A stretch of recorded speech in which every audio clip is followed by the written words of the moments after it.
Okay, guys, we are live. It is Monday night. It is Halloween. It is scary, and it's getting scarier for Liverpool. If you look at the table, you don't need more. You don't need that. You don't even need a pumpkin beside the Premier League table at the moment because it is really scary, scary stuff. I'm going to talk about Napoli tomorrow night, who visit Anfield. People are calling it a dead rubber, whatever you want to call it. We Spurs at the weekend. I think it's the bigger game. That's the game. That's the real game. We can talk FSG. We can talk zombies. We can talk Michael Jackson. We can talk whatever you want. And to talk about all the above is Ivan at Ivan Jennings on Twitter. Ivan, how are you? I'm good, mate. How are you? Very good. Very, very good. We're going to do a bit of trick-or-treating after this. And then down on the bottom corner, we have Jack from Anfield Road TV. Jackie boy. All the way from sunny Liverpool. How are you, Jack? Not too bad, mate. Thank you very much for having me on. As always, mate, appreciate it. And evening, lads, and evening chat as well. As I said, might have to get some snacks. I might go and treat Do a bit of trick-or-treating on your road. Yeah. And last but not least is Niall from the upper tier in the House Checkers podcast, an absolute top of the class podcast. I'll have his link in description with Jackson, the Anfield Road in the description. How are you, Niall? All good? Not too bad. How are we, lads? Good. I'm ready to roll. Okay, guys. We'll have to regurgitate. I'm doing a lot of regurgitation. We're going to have to regurgitate that fucking shit show against Leeds Saturday night, of course, at Anfield. We all said, I think I said 2-0. I'm sure we all went for Liverpool to win. We similarly all thought Liverpool were going to beat Forest as well. Didn't we? Two bottom of the teams. Two teams that hadn't won since fucking August, for fuck's sake. I mean, Leeds, what have you got? 6 losses, 2 draws in the last 8. Ridiculous. Ivan, we come to you first. I mean, what a shit show Saturday. Yeah, mess. Now, we could have won it. Obviously, we had lots of chances, and their keeper pulled off lots of worldies. But defensively, that's where it starts for me. Shocking goals. Joe Gomez, I think I tweeted it. He's playing this flat ball every single week without looking over his shoulder, and he got caught there. The other night, it's been coming. I wouldn't blame Alisson at all on that goal. He just slipped, and he's been brilliant for us. And then the second goal was just a calamity, an absolute calamity. It's like one of the goals against Arsenal where we gave away the penalty. The ball just bobbling around in the box, nobody clear, and plenty of players to get rid of the ball, and we get done, and we deserve to get done. Yeah, I think every mistake we're making now is every little mistake, and we're making big mistakes. I mean, the Gomez one you're saying was a flat ball. It was so flat, he was looking for rent. You know what I mean? So at the end of the day, I mean, it was just terrible. But there's a mistake in Gomez. I'm sure the lads down below, there is a mistake in every fucking game with Gomez, unfortunately. And it's hard to get that mentally out of your head when you keep making big mistakes that get punished. They're turning into goals or penalties. They're not even mistakes you get away with. Look, every team makes mistakes, but most of the time it's forgotten about because it doesn't turn into anything. You know what I mean? Jack, I'll come to you. Shit show. I think you were live for it. You did a live watch along for the Leeds game. Yeah. I got enough. I've been clipped left, right, and centre. Lovely, good advertisement anyway for the channel. But nice one so much, definitely. But yeah, it's as Ivan said there. I think it was a stat there, boys. Apologies, I'm wrong, but I think Gomez this season, I think it's led to 4 goals, and I think there's been 8 or 9 errors, or it might be a bit more. But I think Gomez has been responsible for 4 goals this season. It brings me back to having the likes of obviously Sakho and obviously Dejan Lovren. Obviously, Gomez is miles better than having those 2 clowns at the back. But it's the nervousness, I think, with it, as Ivan alluded to, the defence. For the best part of the last 3 to 4 years, we've been so used to being such a solid ship in reality, and you see with the goal or the pass, and I know Alisson. I didn't understand on my watch along why Alisson was apologising after the game or after the goal. I get his positioning, you can question, but it's all about the pass. You wouldn't even see that in Sunday League. Fair enough if Gomez has scanned, but he hasn't. He's just done it blindly. But the writing was on the wall with him in Trent in terms of obviously the Rangers game. We were doing that against Rangers, but it's against that caliber of opponent. No respect to Rangers, but when you go into a higher tier European game with better opposition, i.e. Napoli as well, they scored on goals for fun. in the City and especially in Europe as well. And as we've seen the reverse fixture, mate, but it doesn't fill me with a lot of joy. And it's the confidence levels, most importantly, the performance levels are absolutely shot. But the one thing, I don't know, we'll probably discuss this tonight, lads, is the attitude and how they're applying themselves. Fair enough if the lads are at least trying for those 5-yard, 10 sprints, but they just can't be asked in reality. And that's something that we've very much lambasted Manchester That's a different problem. That's a different problem. You know what I mean? We've lambasted United for the best part of the last 3 to 4 years or 10 years in terms of just watching their teams. We've joked about it, them being lazy. But I think something's crept into Liverpool's game in recent months, which is never usually been the case under Klopp. But I'm hoping we can sort it out. But there's a lot of issues. We'll talk about it. Maybe we can sort it out, and Klopp will be watching with Pep Linder sitting down with popcorn, watching us, and he can take a few little tidbits from it. Niall, I mean, we're not going to regurgitate this too much. We just have to go over it. Obviously, we go backwards to go forwards on this channel. So, I mean, it was an absolute shit show. I'm sure you've done loads of shows talking about it, but you know. Oh, I tell you, I could have filled the whole season with what I've gone through. It's unbelievable. It's just, I don't know what Gomez's affection is with wanting to swap shirts with lads during matches and stuff like that. He was swinging out at Leeds players the other day as well. He seems to be running out and going touch tight with them, but seems to be so awkward then in the moment. And players just seem to turn him for fun. And he's a big lad, Joe. You know, it's a weird one. He's just so tight to players all the time. And if you feel you haven't got that confidence, just step back off them a little bit and let them come and face you, and then go into it instead of doing what he's doing. But it was just, you know, Bronski beat Jimmy Somerville pops up in the last minute with a goal. I couldn't believe it. I just couldn't believe it. You're loving those. You must be getting those small ideas town from boy. here. That's vintage from you, isn't it? Vintage from you, Dave. We're of a certain vintage where we know who Jimmy Somerville is, isn't it? Oh, the communards and Bronski beating all. But it was just absolutely, I just couldn't believe it. 3 players around him. And especially Van Dijk as well. What do we think on Virgil? Has he checked out for the World Cup or what's going on? How can he go from being probably second in the Ballon d'Or, probably one of the best central defenders in the world, and suddenly now he's made look like Scunthorpe level or something like that? He's been made look silly at times. I actually think Matip calms Virgil van Dijk down and does a lot of covering for him that you don't see. You know what I mean? I think he only looks comfortable with Billy Joel Matip. Let's see. Kanate's back fit, but I actually rather Matip. I know people probably say that's weird, but Matip hasn't put a bleeding foot wrong, other than being injured. You know it's so weird, isn't it? Joe was so good against Man City as well. He was absolutely excellent, and then just the drop off is just it's so frustrating. It's a concentration. Has to be. Yeah, has to be. Yeah, I couldn't believe after 45 minutes they brought him back out. I was sure he would have got hooked off and Kanate would have come on. I couldn't believe it. Or switch him out right and take Trent off and put Kanate in the middle there with Virgil or something like that. Just mix it up or do something different. Show lads that they're, you know, unless they perform, that their place isn't guaranteed. When they came out second half with the same lineup after that 45 minutes, I couldn't believe it. And Dave, we spoke about it last week. What's this 60-minute thing that they make changes on? He loves 60 minutes. It drives me insane. It does. Insane. I think 60 Minutes is a documentary program in Australia. Here's another, maybe he watches it. Ivan, I mean, tomorrow, obviously, look, we can't be going into this game with, luckily, we don't actually need anything realistically out of it. We've already qualified. It's at Anfield under the Life Champions League, usually loving it, mouth-watering stuff when you think about it. And Napoli are a really good side. I'm sure they'll rest 1 or 2 themselves because I think we have to beat them by 4 clear goals to finish above them, to finish top. And I cannot see that. But then again, with Liverpool, it's like Dr. Jekyll and Mr. Hyde. Nothing would fucking surprise me. You could get beaten 5-0 or win 5-0. That's the weird thing about Liverpool. But surely we rest a few players when Spurs came to the weekend. Surely. I don't know. Like, we need a performance as well, Dave. I know we're through and all that, but I think we need a performance.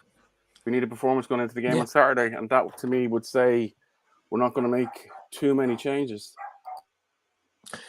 Yeah, I just look. I don't know what you remember back. Was it 2 years ago? And we played Mjatland or Mjatland FC away. I think it was in Denmark, and it was a no hope game. I don't think we needed that now in the game. Yeah. And Jota came on or played that game, and everybody's going, "Why the fuck's he playing?" And got fucking injured and was out for I think 8 weeks.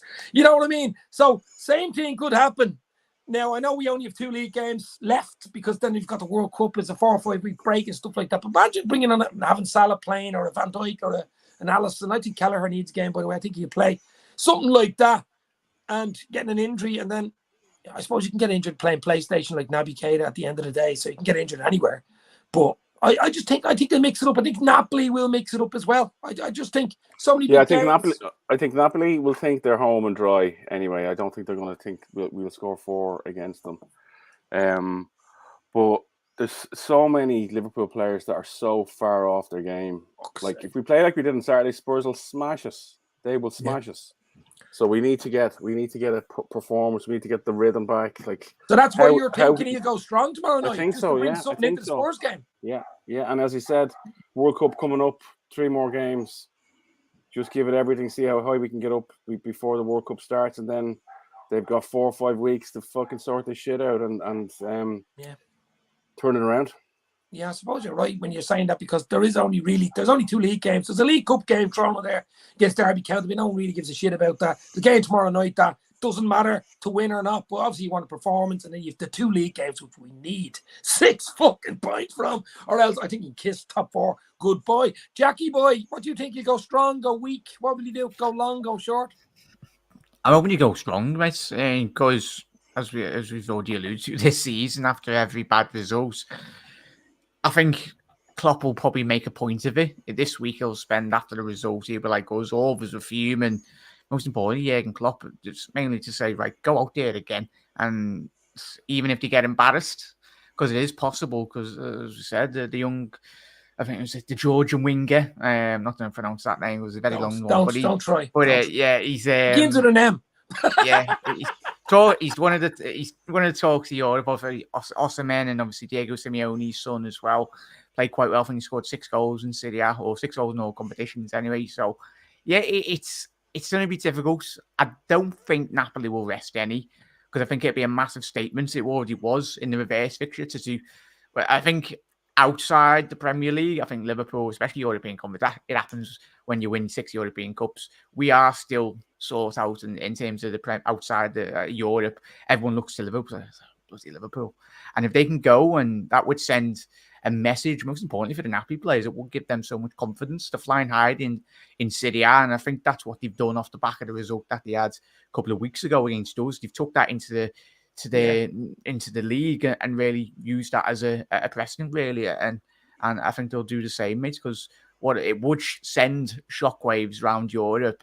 I know we're not in the Premier League because we've been underperforming in that, but what that would do for their confidence, and most importantly the rest of Europe, it will be a signal of Liverpool going into the next European knockout stages as well, mate. Yeah, Niall, I don't know what he's going to do tomorrow night. I mean, we certainly don't want to lose another game and play too weak. And Napoli are probably, at this moment in time, probably one of the best teams in Europe. I mean, they're up there. They have to be. Yeah, definitely. I've a different view to the boys. I think he'll make wholesale changes. I don't think he'll risk the lads. I think with the level of injuries we have at the moment, and you look at how physical Napoli are, both physicality and the way they play, and in the press and in the tackle and stuff like that, I think to be risking players tomorrow night, I think would be foolish. I don't think there's really any benefit to winning the group. I think the way big teams have fallen out into the Europa League and stuff like that, and the way the groups are starting to match up now, and the fact that we're going to have a number of months to get our squad prepared and get players back from injury and stuff like that before we're back in Europe again, I don't think it'll really matter. And I think he'll look at it a different way. I think he'll prep for the Spurs game. I think he'll make wholesale changes. I think even when we've gone out against City, against Bournemouth, even the late win against Newcastle and stuff like that, we still haven't been able to find our rhythm. No. And I think the Napoli game is the last game where you want to go looking to try and find your rhythm, because they're just so aggressive in the press and everything and stuff like that. They remind me of ourselves back at our best, don't they? And I think the way they're playing at the moment, they'll come with a full chest out tomorrow to Anfield and stuff like that to put on a real performance. And I think, to be honest with you, I think even if we play what we would regard as our current starting 11 at the moment, I think it'll be difficult for us anyway. So I think if he does make changes and it does end up being a draw or a win for Napoli or stuff like that, we can turn around and say we made changes to protect our players to go into the Spurs game with a much stronger squad and stuff like that. I'd be very surprised if the likes of Salah, Nunez might start. Kelleher's a great shout in goals. But I think this is an opportunity to put Jones and Bjatic out there, maybe play Hendo in the middle, and Elliott on the flanks with Jones and stuff like that, and maybe Carvalho up front with Nunez or something like that, because I just don't see how we're going to find our rhythm. I think Calvin Ramsey has a chance. I know he's back and he's fully Calvin, if he's back as well, great shout. Yeah, or Milner. But I just think at the moment, I think if we went out there tomorrow in a game that doesn't really, there's no prize at the end of winning this group, to be honest. And if you look at the likes of Thiago and stuff like that, who's only back from the ear infection and stuff like that and all, if we were to lose him tomorrow on that battle in midfield, that's going to be one hell of a battle. If he gets kicked about and stuff like that and we lose him, or we lose Nunes, or we lose, you could put Kanate in there if you wanted, maybe with Nat Phillips in the defence and stuff like that. And even if you do put in Virgil van Dijk, let's suppose you put in Van Dijk, is Van Dijk going to be absolutely putting it in there 2 weeks to the World Cup, lads, the captain of Holland? You know what I mean? Is he absolutely going to be giving you 110%? I hope he does against fucking Spurs. No, absolutely. That's a different situation. But against Napoli, when you know that it's a kind of, I won't say a throwaway game, but really a dead game when you think about it. We've both qualified. I'd be very concerned if he feels a really strong side tomorrow. I don't think it gives us anything really. Yeah. I did a show yesterday and today, and I was talking about. I think Kelleher starts. There's no other. What other games is he going to get to start? Other than maybe the League Cup game against Derby, you would say, but that'd be 2 games for him before the World Cup to start. I'd start him at both games. I really would. I'd save Alisson for the 2 league games against Southampton and Spurs. I'd be going Gomez. I'd be going Kanate, Tsimikas, and maybe even young Calvin Ramsey, if not Milner. But I'd play Milner in midfield then with maybe Hendo and Jones. You could mix it up totally. Play Carvalho. Yeah. Give Bobby and Nunes. Yeah. Leave Salah out of it altogether. Have him on the bench. Yeah. Or else you could I'd love to say the boy Bietic get a chance. I really like him. He's I think he's a good young lad, though, isn't he? He's going to be. I'd love to see him get an opportunity, especially in a game like this against Napoli, a Champions League game in Anfield and stuff like that. Be good to see him play and stuff like that and see what he's about. And he has a bit about him as well, even for a guy who's slight enough. Like, he has a bit about him in possession, and he's very clever and stuff like that and all. But I wouldn't be some of those key players. I wouldn't be risking them at all. We're going to find ourselves. Forget about Spurs. We're going to be in serious trouble. Derby could end up being the biggest game of our season. But this is how serious this has become. Imagine we lost Nunes or Salah tomorrow night or Thiago. We're in serious trouble. Yeah. Now, the only good thing is, as I said, I think the World Cup's going to parachute us out of all these fucking problems, lads, because there's going to be a 5-week break. You know what I mean? We're hoping Diaz and Diogo come back at Christmas time. Be a nice little Christmas present under the Christmas tree from Santa Claus, but we'll hopefully get those back, Matip back then and all that. And as you say, we won't kick a ball in the Champions League till probably the 1st, 2nd week in February. We could be a different bleeding team by then. Even FSG might put their hand in their back pocket and pull out a fucking player or two. So who knows? As you say, look, we all want to win. If Liverpool play Monopoly, if they're playing fucking, tiddlywinks, I want them to win. Of course we do. Yeah. I want them to win tomorrow night. I just think you've got to weigh it up. You've got to look at your squad. You've got to look at your injuries. You've got to look at the situation. And I'm sure Klopp, sitting down with Pep, eating popcorn, watching this, don't eat too much popcorn, is saying to himself, what do we do tomorrow night? It's not that straightforward, is it? We need something to bring into the Spurs game, but we certainly don't need something really negative like a hammering or a few injuries on top of everything to bring into the Spurs game, Ivan. So I think it's a delicate one tomorrow night, even though it doesn't really matter. If you know what I mean, does that make sense? I take Niall's point. He might just mix it up and see it as a dead rubber, but it's a tough one. There's so much wrong with this team at the moment, and they need games. They need something to find it to get it back. Shocking that we're even discussing Van Dijk, taking his foot off the gas in a game, which is really bad, but it kind of looks like it. So there's an argument for going strong and looking for performance and looking to get back into it like we did against Man City, and then there's the other argument to rest players and focus on the 2 league games. So we shall see. We shall find out fucking tomorrow night. But look, I don't know what's going to happen there. Also, Spurs play, I think, Marseille away. I think they need at least a draw out of that. So that'll be a tough game for them, which is good for us. It's, we could probably rest 2 or 3 and get away with it. Whereas I think they're going to have to go full strength away in France, and we're hoping Marseille give them a really tough game. Because, lads, going to Spurs, we'll talk about Spurs now in a minute. Going to Spurs the weekend, I think it's a Sunday game, 4:30 game. Kane, Son, these type players running at that back 4. Alisson's going to have a really good game. Alisson has been good, to be fair. But, I mean, we're going to have to be fucking, we're going to have to be tight. We're going to have to cut out mistakes. We're going to have to be, maybe Kanate and Van Dijk will play instead of Gomez. But he's looking forward to Spurs, Jack, on Sunday?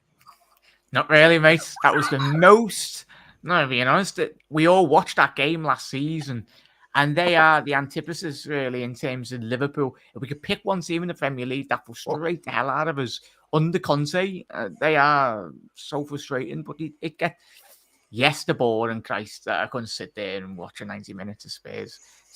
But that was the game last year that very much frustrated me the most, and we know what it resulted in the end of the season. Ultimately cost us in the end. Yeah, and it's going to be a case of we walk up a Saturday, they're going to be parking men behind the ball, and as we've already alluded to, it's going to be frustrating. And the way it's the thing with Heung-min Son, I know he's probably one of the worst performances this season. And he's been a shade of himself in reality, but you know what's going to happen. He's going to turn up at Saturday and bang in an hat-trick. But yeah, it's not a lot of confidence, mate. But it'd just be typical Liverpool, rock up there, a wise out line anyway, and do the job anyway. So yes and no. Good answer. Yes and no. Schroeder's cat dead and alive at the same time. That is reality, by the way. And Niall, Spurs game. I know we're going a little bit ahead of ourselves, but I think it's the important game this week. I think it is the important. We've Southampton down at Anfield. I think the last game before the World Cup break. But I think this is the game we have to get. I know people are saying draw be good result. Draws are gone for us now. We have to be winning fucking games. We've got to turn up on Sunday. Yeah, 100%, absolutely. And we have to hope, like Conte is such a dislikable person, isn't he? Really, as well. Like he's the anti-football. He grinds my gears and stuff like that. And you can see the likes of Son and stuff like that. They're hardly going to show up against us. They've been practically as bad as us this season, except they got off to a good start. They're hot and cold, yeah. They're hot Kane and Son and all. Since they lost Kulusevski for that period of time, they've been terrible and stuff like that. He was really the guy at the start of the season, you know, linking the play and making teams happen for them and stuff like that. And when they lost him, they looked bang average. But again, you know, when you think we're coming in off the back of that, and I mean, to dwell back on the Champions League as well, I was kind of thinking today, you know, if we scored the 3 goals tomorrow night and we topped the group, but we lost one of our key players, you know, would the squeeze be worth the juice? That's how I was thinking about it and stuff like that as well. But on the Spurs game, yeah, we have to get a win. We have to start putting 3 points on the boards, lads. Otherwise, we're going to be way off this. And I wasn't even messing when I said that derby game could be key for us. You know what I mean? In terms of going forward, because it could be a real tough season going forward. And, you know, dare we say, this talk of transition and all this kind of stuff that's going on. I also read a stat today. I don't know whether you've seen it today. In 9 games since May, we've gone 1-0 down inside 16 minutes. Seen that stat, yeah. I don't know what you said. Actually, the 16 minutes was only once in that. It was 3 and 4 minutes most of the time. Yeah. And I did put a tweet out saying if we get past the 16-minute mark at 0-0, we win most games. Do you know what I mean? But you look at stats like that and you start thinking, is that really an injury issue? Is that really a squad stagnated issue? Is it concentration? Really what is the concentration? Concentration, that's the key word, boys. That is. But I mean, we seem to podcast every week where we talk about let's be on this from minute 1. Let's be out on the pitch from minute 1 on this. And you've seen it even the other night with Leeds.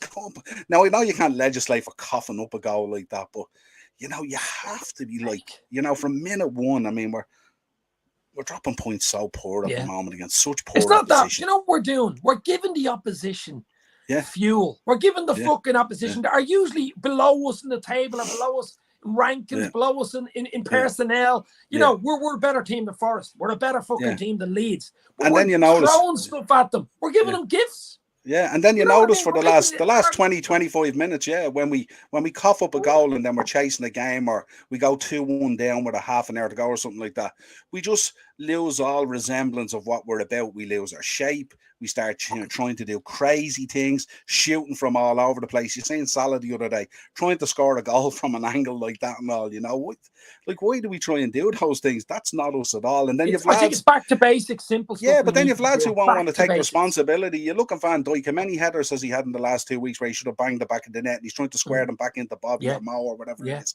And you're there going, take the fucking responsibility yourself and put the ball in the back of the net. You know what I mean? And that has to be a confidence thing where, you know, we've often said out there when we were in our pomp and stuff like that, we've so many leaders on the pitch, so many captains out there and international captains. And yet you see us on the pitch now, bar the other night, Van Dijk was getting stuck into the defence and Klopp may as well have had a fucking megaphone on the sideline. He was going ballistic at everyone.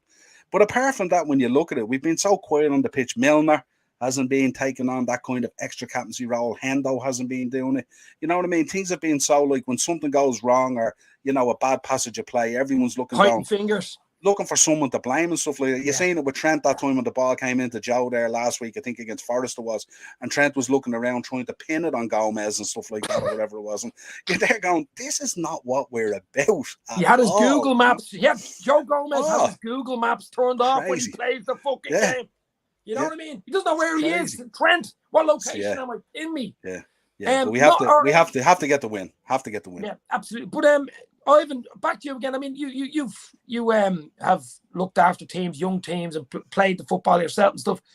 When you tell a kids team to go out on a fucking pitch, you're telling them first 10, 15, keep it 20. I mean, it's an average standard in the fucking game, and the amateur level, never mind professional. Just don't concede. But the other thing about our start, like our start has always been on the front foot. You know, we haven't had, when we were really playing well, we haven't had to worry about defending because we were in the opposition half for most of the time, first 15, 20 minutes. But now it's just like shaky hell, mistakes everywhere. Like Allison has won so many points for us this season. It's not even funny. People not being decisive. You know, what you say to kids, you know, even if you make a mistake, you know, commit yourself and give it 100%. You could see Gomez there in not the weekend, the previous game, where he's kind of half going. And you could see Klopp saying the same thing on the sideline. Just fucking go. If you miss him or if you take him down, so what? At least you've given everything. Yes. But by being so reluctant, you're just giving the other teams confidence because they're basically saying these lads don't know what they're at. They're afraid of us, you know. And it seeps through our own team and it seeps into the opposition's team. And I can't believe we're even talking about this. I can't fucking believe it in October. Yeah. What? Minute one, we look like we look like we're going on the pitch and shitting ourselves, waiting for it to happen. It's like we're waiting for it to happen. Like, but then you look at when you look at us against City, then you kind of go, these lads actually can do it. So it's something has just flipped. So flip it back. Like the age thing is going to be there until new players are brought in. That's just a fact. And unfortunately, new players will have to be bought in December, in January, and I kind of backed this team for a long time. Dave has talked about these missed transfer windows that we've had, and it's coming up to bite us now. And then you see when like you bring on the likes of Oxlade-Chamberlain at the weekend or the previous game, was it? And he touches the ball once and he kicks it into the keeper's hands. You're kind of going, what the fuck?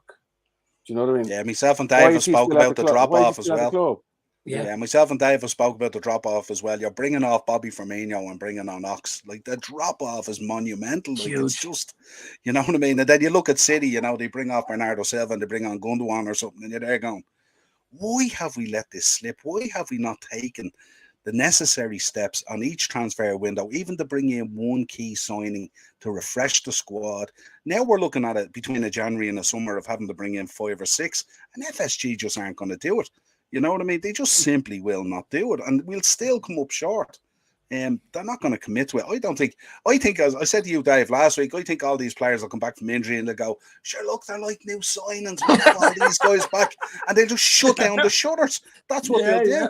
And then what they'll either do is in the summer, if we do make top 4, hopefully, and we do bring in a Jude Bellingham for 100 million, they'll sign him for 100 million. And then, as I said to Dave last week, I said, we'll get one lad from Scunthorpe and another lad from wherever, and we go, these are the future and stuff like that. And Bellingham being there.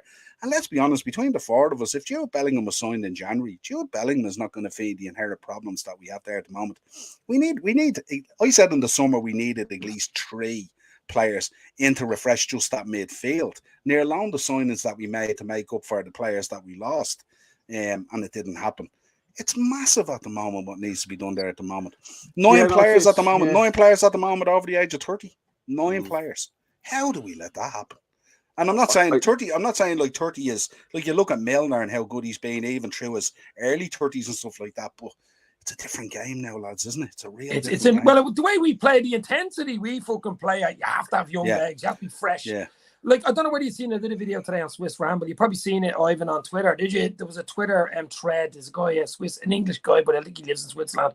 He's like, does the financial side of football. He's brilliant. Yeah. I did a video on it today, and basically the thing I took out of it was, and we did talk about this, Ivan and Jack, loads of times. The 2020 season when we won the league in 2020 for the first time in 30 years, that was the bleeding transfer window where you fucking go all out. I mean, United used to do it. Chelsea did it. At your top zenith, when you're at the top of the tree, then you go. From strength, you build. You make it better. We didn't. We brought in fucking Minamino. We brought in one or two melodramatic signings. I won't even mention his name. Few, stopgap players. I'm happy with what we got. Look what we've just done. We just won the league for some 30 years. Yeah, you just want to, but everyone else is coming up your arse behind you saying, we want to get these bastards off their perch. They're spending big and have done for the last 2-3 years. We didn't. We let 2 or 3 windows slip. And now you've got 2 windows coming up, January, which isn't a great time to do business straight after a World Cup. I mean, most players don't want to leave. Teams don't want to sell them because we're in January. And the money price, probably after a World Cup, you have a good World Cup, it goes with double, it goes with triple. And they have you over a fucking barrel. And Liverpool are desperate. So they don't like doing big money signings in January. We've seen Diaz, we've seen Van Dijk come in. But that's unusual for Liverpool. So they've left this window and the summer window. I think their idea was to have a big summer next summer. But I think they're going to have to move it back to January because they've slipped up and missed out on at least 2 windows where they didn't do fuck all. And I'm rarely give out about FSG, but we'll talk about FSG now for the last bit of the show. But I think they made a big, big mistake. Now, maybe Klopp and Pep were happy with what they got. But the way Klopp's been talking the last few weeks, doesn't look like he was saying, I don't sign checks and stuff. So it's unusual for Klopp to come out about that. But, Ivan, what do you think? FSG, obviously, listen, look, you know me, I'm Klopp in, I'm FSG in. I think FSG have been brilliant for the club since he came in. We've had fucking charlatans running this club. We've had Hicks and Gillette. We've had bleeding idiots at the club, destroying the club. We are miles behind United. We were with the brand, unfortunately, the business side of football. Now we're right up there. It's starting to slip slightly now, but you know what I mean? It's brought us from fucking down in the mud right up through. What do you think of FSG? I mean, obviously, it's going to be a big window too coming up for them, I think. I would agree with you about FSG that they've helped with the transformation of the club, right? There's no 2 ways about that. And as a business model, it makes sense. And we have been generally successful with that model over the last couple of years. Remove Man City from the table, and we've won the league 3 times in the last 6 years, right? Easily, yeah. Right. So we're in a weird position. Like, look at City last summer. They get in Haaland for sure, but they get rid of Jesus and they get rid of Sterling. 2 players that are Zinchenko as well. So players that are at their absolute best. And I watched the interview with Klopp with Pep, and he just said, you mix it up. You have to mix it up. And that's what, as you said, that's what Fergie did. I think the criticism on Klopp is that they were after he has his number 1 player, and if he doesn't get him, there never seems to be a plan B, and he waits, or he waits and he picks somebody else for the next window. That's a risky strategy, right? So we missed out on Tchouaméni, and like everything seemed to be that we had the money there for him. He would have been a great addition. Then that takes less pressure off this upcoming transfer window and the next one. So like I back the model. Like, I'd much prefer to be in a situation where you didn't have countries running football clubs, and if you didn't, the FSG model is perfect. But we do, and they're either going to have to. They're not compatible, are they, lads? They're not compatible, are they? No, it's not. So, like, Klopp has outperformed Pep over the last couple of years, but with the transfer budget that he's had, and how he has transformed decent players into absolute world stars, and how he's made the team the sum of its parts, which is an incredible thing to do as a coach. So he deserves lots of credit. But now players not performing, you're missing transfer windows, performance is dropping off a little bit. One of the biggest things for me is that unbeaten record gone now at the weekend for Van Dijk. That's a big hoodoo, I think, that we had over teams. So they need to spend some money in January, and I think this will be a huge test.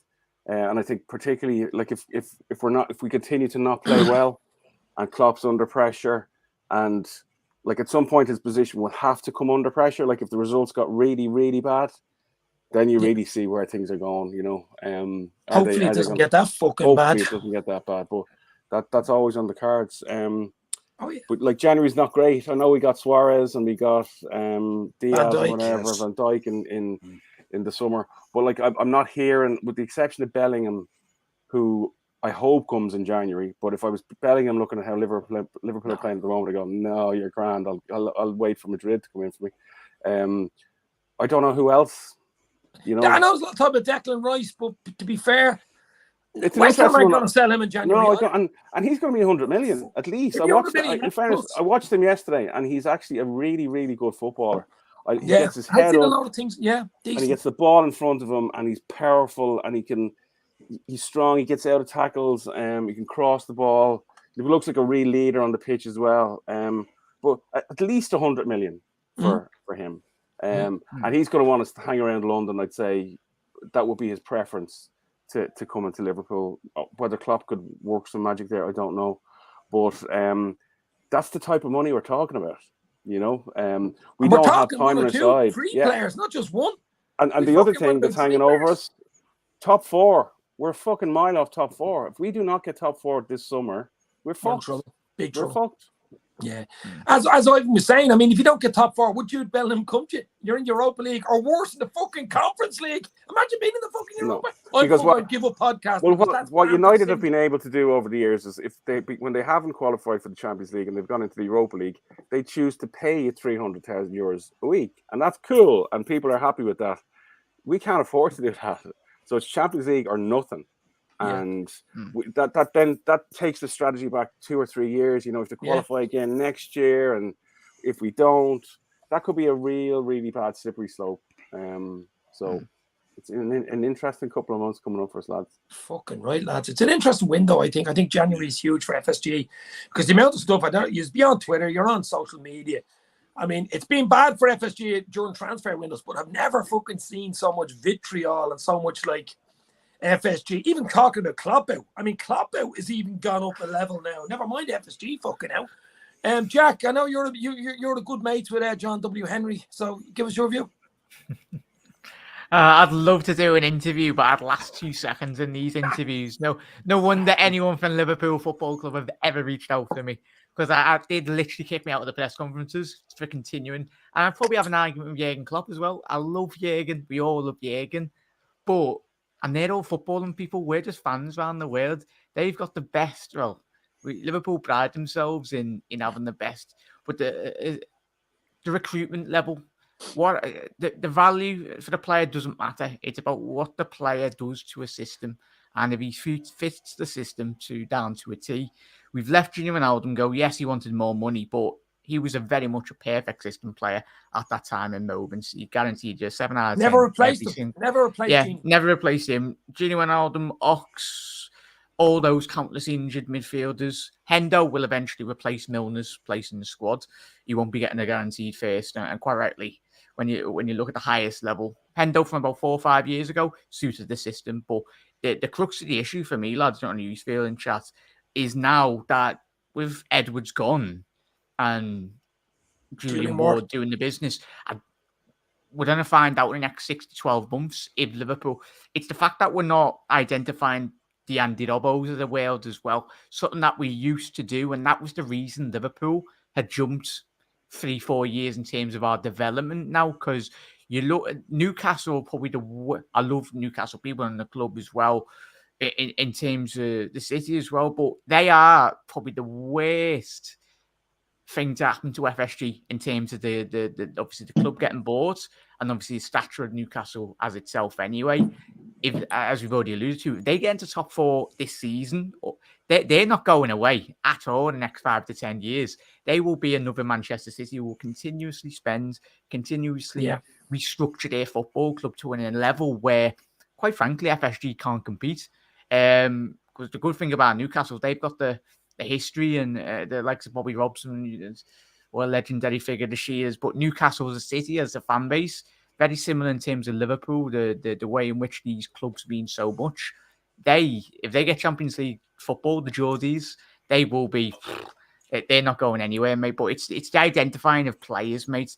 Everyone talks about these big targets, but it's about getting the right players, and that's something that Liverpool have really struggled over the last 12 months. And it's the fact that we didn't get Tchouaméni, but sound, if you can't get him, get your third, fourth, fifth, or sixth choice player on your board, or like identify. You can't be going, only if you're guaranteed to get your target. But I think if Liverpool are to miss out on Jude Bellingham, which we will, they'll either go to City or Real Madrid. He's not coming to Liverpool unless Liverpool have got some deal done, deal behind closed doors. But yeah, it's frustrating, mate. But it's the identifying of players, really. It's a massive 6 to 12 or even 2 years for Liverpool in terms of if we don't get Champions League, that will massively send us back a good 3-4 years in terms of our development as a club. Unfortunately, you're absolutely right. And the other problem for Liverpool is, okay, you've Arsenal and City up at the top. You're presuming they're going to be the top two. You've got 4 or 5 teams fighting for 2 places. You've got Liverpool. You've got, hopefully Liverpool in the new year. You've got United, who are going to get stronger and stronger. You've Spurs under Conte, who will get harder to beat. You've Chelsea, who've been shit show up to now, but they've got money. They'll spend in January. There's no doubt about it. You know, you've Newcastle. Newcastle coming in with all that money and all that power behind them. So there's 5 teams fighting for 2 spots in Champions League. Basically, if you take Arsenal, City out of the equation, are Liverpool good enough? You would have said start of the season, absolutely, Liverpool's going to be top 2 and the rest can fight for the scraps.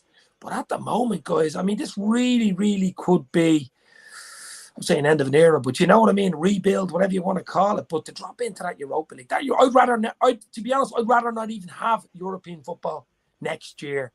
Finish 9th or 10th, then get that Europa League or Conference League and just concentrate and build and rebuild again, because that can knock you. Thursday nights, so it's Thursday, Sunday, when Kazakhstan or fucking wherever you are. I mean, Niall, don't want that Europa League. If anything, I'd rather be out of it. It has to be Champions League for a club like Liverpool. Europa League's terrible. Yeah, absolutely. I just wonder though, do we drift back then into the way we used to sign players, where we're signing 3rd, 4th, and 5th choices, and we're back into the dark days of Konchesky and Aquilani and players like that and all. And you know, that's my fear. I think on FSG as well, lads. I think, you know something. I think if FSG wanted to compete, they could compete in the market. I think they're very tight on the purse strings. They've taken this club from 300 million to 5 billion. There's plenty of money there. They've signed some of the biggest commercial deals that in world football. They have oceans of cash and bonuses from winning stuff and things like that and all. And we've initially bought. You think they'll do it though? I don't think they will. I have a funny feeling these boys have a get out of jail plan, and I think that's why they're holding back. I really do think that's why they're holding back. I'm looking at the gaffer there after signing an extension to his contract and stuff like that. Surely they made commitments to him on the basis of signing that extension to his contract. And Salah too. And Salah and all. And remember when we listened to Salah, remember Salah's biggest thing. Now, I know it turned out money was a big factor as well. But we did hear he wanted to know about the ambition of the club and what the plan was and stuff like that. And that's what was getting him to re-sign. And I think sometimes we let FSG off. I mean, commercially, they've been unbelievable for us. We know the dark days of standing on the steps at the court with Gillette and Hicks now. We nearly vanished. We can't forget that. But I think sometimes we give FSG a pass in the market and stuff like that. And I think it's just, you know what I mean? There's plenty of money there. If we wanted to sign a Nicola Barella, we could do it. If we wanted to sign, you know, that Mateus Nunes that went to Wolves, we could do it. We could sign players if we wanted, you know. And look at what we do. We got a loan deal for Artemelo, who we know is injury prone, who we know hasn't kicked the ball since May. It makes no sense at all. You know what I mean? Yeah. And I just think, I think, look, there's plenty of money there, and I don't want to give them a pass. They could spend money if they wanted. We're creating revenues where we can spend money. We're not in any danger with FFP. We literally self-fund ourselves in the market at this stage for transfers and stuff like that. And we also know that the boys, you know, everyone talks about how great they are in developing the stadium and the new training facility and all. But what people forget is their loans that FSG have given to Liverpool, and Liverpool has to pay back. They haven't just gone out and done this as these glorious owners. And we also know they're always put up there as a pedestal as well as owners who, they don't take dividends out of the club and stuff like that. There's more than one way to get money out of a club, and it doesn't necessarily have to be a dividend. We're not foolish in that matter. And I think they're either going to show their cards in the next 2 transfer windows. And if they don't, then we know the plan is to pump up the value of the club as much as they can with an exit strategy, I'd say. And get out. That's all I can see happening. And I just think it's so frustrating. As you mentioned there when we won the league, Dave, as well. 2020, that's when we should have pressed the button. We could have created a dynasty. We could have created what we had in the 70s and 80s again. We could have put everyone to the cosh. And those leagues where we only missed out by a point or whatever it was, all we needed was one key signing, and that would have been the difference. One key signing. Imagine just spending another 40, 50 million on a top player at the right time to deliver another league title at the right time. And we didn't do it. The frustration.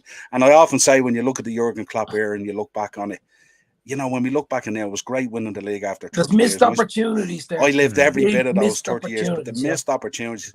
We'll look back at times with some fabulous moments, but such disappointment in terms of the end result.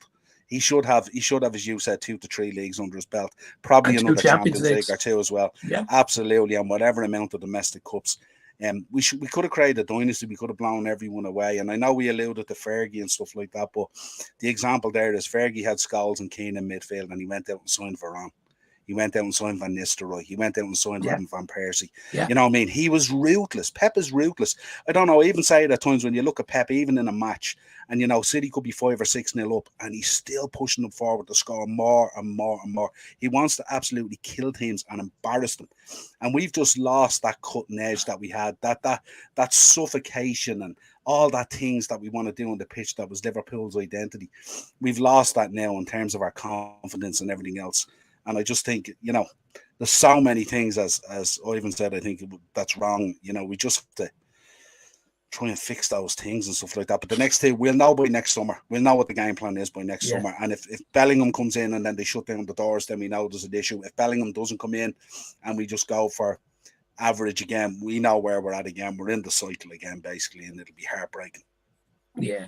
I mean, look, as we knew, I think we did videos, I'm sure we did do videos of this. When Salah signed that contract deal for the highest paid player in Liverpool's history, whatever it was, $350 a week, surely Salah, who could have left like a Mane leaving, Mane leaving, got to Bayern Munich, had to say to the hierarchy and Klopp himself, listen, I'll sign on, but, you know, we got to be up there competing. We know what we're up against. All the other teams are getting stronger. We got to be in the transfer market, not pulling bags of coal, you know, lumps of coal out of bags and turning them into diamonds, hoping you'll find a diamond, because it doesn't work all the time. Look at Melo, as you just said. Melo, for fuck's, still don't know what the fuck happened there. But I just think Klopp himself signing till 2026. You know, I just don't understand it at all. And I don't see them doing huge signs in January. I just don't. It'd be a surprise. It would surprise me if a big name Simon comes in. I hope I'm wrong. I hope they do it. Yes, of course they do. We need something in January. But it would surprise me if 100 million plus player, someone like that level that we need, comes in fucking January. Because if we don't get Champions League next year, we're fucked. He alluded to it today, didn't he, lads? I don't know if you've seen the interview today. I missed the thing today. He turned around today. The gist of it was that he recognised that he wasn't sure about fixes that were needed, but now he fully understands what needs to be fixed. And I think that was him saying, some of you boys are out of here. We're going to regenerate this. And that's the message I got from it, that you guys, I have afforded you my sentiment and my loyalty way too long, and now you guys are going out the door. And you know something? He could crowbar quite a few out the door there, no problem at all. Some of these boys have played up to his heartstrings and his loyalty way too much. And maybe it's symptomatic of us and the love affair and the romance that we have with the club, that we've loved it and stuff like that. But maybe sometimes a manager gets maybe too close to a player. And that ruthlessness is very tough to instigate. Gives too many hugs. Too many fucking hugs. That's the problem. Klopp hugs. Yeah. I mean, he treats them like his sons. We've seen it in the books and the chats and the interviews and stuff after. They're basically like a family, the club, which is great, of course. But it's harder to get rid of a family member off your fucking team and not play him if he's not playing well, isn't it? The closer you are to the player, which Klopp seems to be close to the whole fucking lot of them. You know what I mean? Yeah, that's where it comes with, boys. When you look around Europe as well, and even watching an interview this season with Gundogan expressing his motion and his admiration about Jurgen Klopp. You tell me, boys, and even all of us, we'd love to play for Liverpool, but the way in which you listen about other players outside of Liverpool speak about Jurgen Klopp, a lot of the German Bundesliga players as well, they've got such an admiration. And as you said there, boys, spot on, that some of these players, and mainly the point, Naby Keita something's happened behind closed doors that the press have kept quiet in terms of there's been a massive bust up between him and because Klopp was taking no prisoners. I remember obviously the fact that he just threw out Saka after an LFC interview. He's like, "Yeah, sod you," straight out. And I wish he had done that to a couple of these players because some of these players have been playing for I don't think it was just because of that interview. I think he'd done a few things in the training ground and but even Naby, mate, the way in which he's expressed himself on the pitch and even off the pitch, mate. Yeah. A lot. We've had players in the past. Suarez used to play through painkillers, injections. Gerrard, like half of these injuries are from a mental side. Yes, you might get injuries, but the modern day players now are far too protected. All of us would play through the pain barrier for Liverpool Football Club, and as I said, there, boys, was a great point that he's mentioned was the lack of respect some of these players have got for Jurgen Klopp. And as Niall says, it's going to be come January. I think we will see massive changes, mate. But even Dave, even recently, Dave, remember when Hendo was coming off and disrespected him and he grabbed him back to Sorta and Milner as well. He wouldn't take any crap off, lads. I don't know, lads, if you've noticed in the last month or two, he's expressing himself to lads on the pitch, and instead of getting a reaction, the lads are going back at him. I don't know if you've seen Fabinho giving them all this a few weeks ago, all this kind of crap on the pitch. It's very, very unlike Liverpool and very unlike Jurgen Klopp. He normally hook a guy for that and absolutely drag him to the side and say, "What the hell are you about?" But it's like he's just kind of rolling with it now and stuff like that. Especially, and it's so weird to see it because that time, remember the time Hendo was giving him guff and he grabbed Hendo back nearly by the scruff of the neck, the sword, and said, "What are you talking about?" and stuff. But now you look at like he's having a go off Fabinho on the pitch, and it's like Fabinho was kind of saying, I'm playing as a 6, I'm playing as an 8, I'm playing as this, I'm all over the camp, Gaffer. What do you want me to do? But it's very animated on the pitch now that some players are having a go back. And I find that's real concerning for me. Real concerning. Do you know what, Ivan, as well? And we've done videos ourselves with Keith and Jack. We've all done them in the last few weeks. But in his interviews, I've never seen Klopp now since he's been there 7 years, a few weeks ago. He's there 7 years. He's saying things. He looks downtrodden. He looks lack of energy in him. The laugh isn't there. The smile isn't even there. You know, there's something missing. I keep harking back to this conspiracy theory that something happened that we haven't fucking heard about, either in the training ground or whatever. Maybe they didn't book the intensity book. Maybe there was a fight over the book, went to release it or not to release it. You know, lack of intensity and maybe rename the book. But maybe something like that, Ivan. It's not Liverpool, is it, at the moment? It's not. I don't know if there's something going on behind the scenes, because then when you look at how well we played against City, there's a real togetherness there. I think, you know, we had probably 13 players for 3 or 4 years that were the first team, and we just absolutely loved them. And loyalty is an incredible thing in sport, but it's up there with ruthlessness, and we haven't exercised any ruthlessness, you know. Whereas Fergie, as you said, when you're winning, that's when you make the changes, and there is no place for sentiment in football. And like I'm sure we can all remember the day Fernando Torres marched off to Chelsea. Yeah. That was the day that football changed for me, to be perfectly honest. And I really don't care. Like as much as I love the players and they've brought us on an incredible journey over the last couple of years, I would kick every single one of them out of the club before Klopp. Every single one of them. 100%. He's got so much in the bank. It's not even funny, and he has to be given time. And I don't think he's under any pressure whatsoever. I know, if we were to lose every game and be in the relegation battle, for sure there'd be questions. But he'll be given the time to turn it around. It's just whether he can do it. And I would love. He wants to do it, Ivan. I think. The only problem we have a Klopp is whether in the summer. Let's say we get to the summer, we don't get Champions League. We get knocked out and stuff like that. And we've had a bad season. I think he looks at it. Is it starting to mentally get to him and his family, his wife, Ula, his wife, and his 2 kids? Well, his kids are in their 20s, but you know what I mean, and stuff like that. Mentally in his head, does he? I think if we don't get Champions League, I've had enough. Yeah, if we don't get Champions League, all bets are off then, and we're looking at another plan. And in fairness, if we don't get it this year, why would we be any better set up to get it next year? I don't know. Players aren't going to want to come in. We won't have the money to buy players to kind of entice them to come in. So I think that would be the beginning of the end of the Klopp era. and Klopp would sign off in 2026 or before then. He may walk away. So it's critical that we get Champions League football, and it's critical that we get some players. And now, the tone of the show is really negative tonight, unfortunately.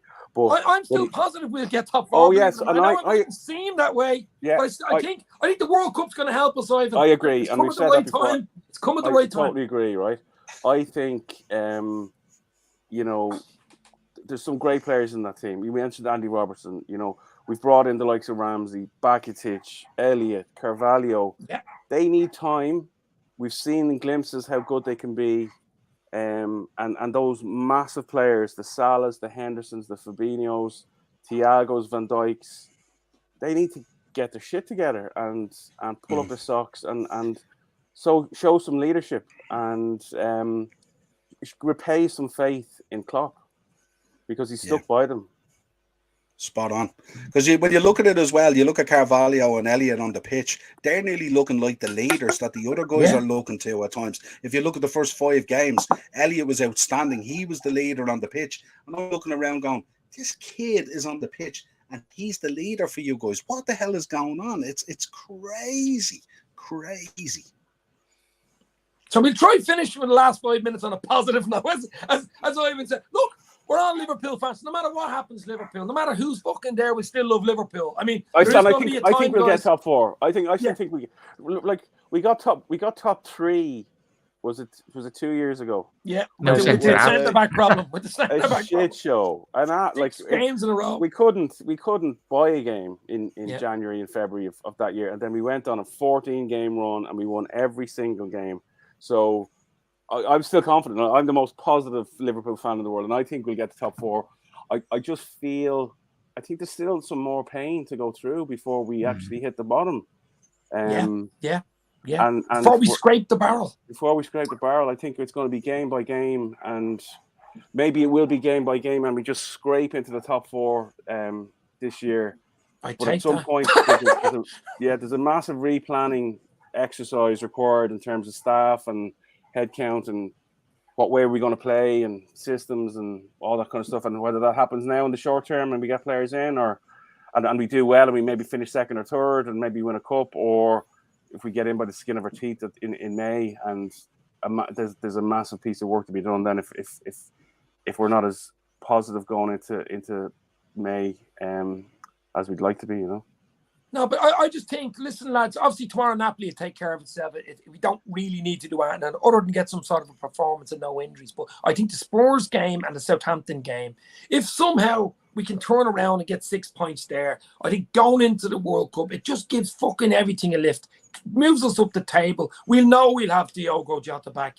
We'll have Matip back. We'll have, Diaz back. We'll have these boys back. They will give us a boost. So we would have had Diaz and Jota on the bench for the Forest game and the Leeds game, but winning them games. We're not losing those games. It's as simple as fucking that, guys. And if they start, we probably win them from the start. So for me, get the team together. If we can add 1 or 2 diamonds in January, it'll even make it better. It'll give us some sort of catalyst to go forward and get those 10, 15 wins in a row. Yeah, no, I agree. It's going to be excitement, really, as well.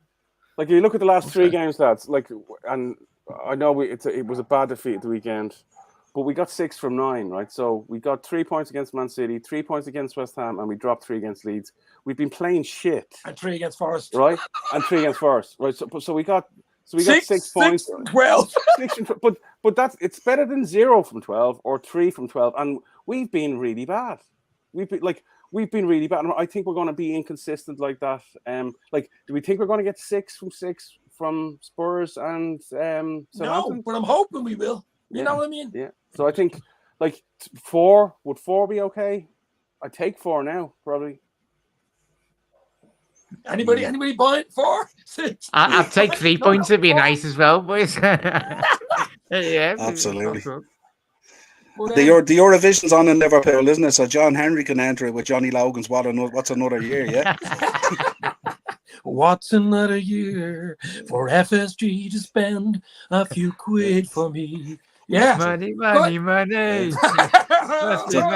For those boys, it's another billion onto the valuation, isn't it? For those boys. Yeah. Do you know what? Jesus. We're an hour in. I think we leave it there. It is Halloween, by the way, guys. Happy Halloween to everybody in the chat and in the world, I suppose. It's been scary. It's been a scary start of the season for Liverpool. It is Halloween. That has been brilliant. Niall from the upper tier. Check him out. Description will be down below. Have you anything else coming up, Niall? Any shows? I'm sure you have a Napoli show or something coming up. Yeah, I did a Napoli preview there, just went out on the channel, and we'll have a match reaction and player ratings from my sins tomorrow night. And then, of course, we'll have a preview for Spurs. Looking forward to the World Cup break as well. We'll probably do a couple of podcasts looking back at the great Robbie Fowler and Ian Rush and John Aldridge and all these guys. And, you know, we can calm down from what's going on this season and take a look back at some of the older stuff. Happier times. Happier times. Times of yonder years. Jackie boy, the Anfield Road TV, I'm sure you'll be probably live tomorrow night, will you? No, I'm working tomorrow night. I'll probably, thank God. Yeah, we're doing a post-match anyway. Obviously, I record the game and probably do a video on the day after, so I can actually watch the whole 90. But yeah, thank you very much for having me on, mate. Appreciate it. It's great to speak to Niall and obviously Ivan as always. Yeah. And chat, let's try and enjoy it as much as you can, boys. We've been so accustomed to watching Liverpool win every game of football for the best part of the last 3-4 years. But we're just not used to really. We'll be all right. We'll be all right. Don't lose sleep. Don't lose sleep. Yeah. Don't lose sleep. Ivan, thanks for popping on, mate. We'll do something midweek as well. We'll do something for the Spurs game, I'm sure. I'll do a match reaction, probably an instant match reaction straight after the Napoli game tomorrow night. That has been Dave's LFC Chats. Top lads. Thanks for the comments, guys. Hit the like, hit the share, hit us, and join us on the Anfield Express. You never know where the train will stop next, guys. Let's go. Talk soon. You never walk alone. FSG, get that checkbook out, baby.